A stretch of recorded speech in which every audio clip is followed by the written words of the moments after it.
हुकूमत भी अपनी और दरख्वास्त भी अपनी। और इल्ज़ाम किस अच्छा। पे है? वफाकी हुकूमत पे।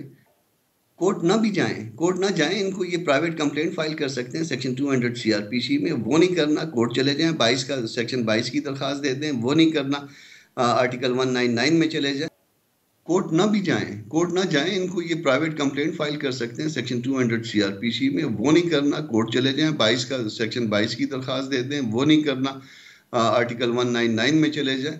मगर मेरा ओपिनियन अगर कोई इस तरफ से, यानी इन तीन हजरात की तरफ से कोई मेरा ओपिनियन अगर लेता, तो मैं कहता कि इसको कहेंगे फौरी तौर पे सही। एफआईआर दर्ज करें, और फौरी तौर पे उसके बाद जो है ना उनको जो है ना वो उनके विटनेसेस को 160 का नोटिस दे दे कि लाइए जी बिल्कुल आपने ठीक। एफआईआर दर्ज तो करवा दी कामरान है। साहब, very quickly before I move on to other topic sir, तो फिर ये मैं तो ये कहूंगी कि ये हुकूमत ने पॉलिटिकली गलती की और पाकिस्तान तहरीक इंसाफ की तो ये एक पॉलिटिकल विक्ट्री हो गई कि उन्होंने एक इशू को नहीं, इतना किस उछाल किस वाली लिया, हुकूमत ने सब गलती लोगों की? को पता किस भी वाली चल गया और हुकूमत ने हुकूमत जो है वो नर्वस हो गई।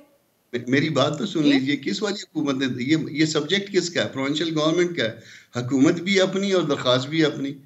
और इल्जाम किस अच्छा। पे है? वफाकी हुकूमत पे।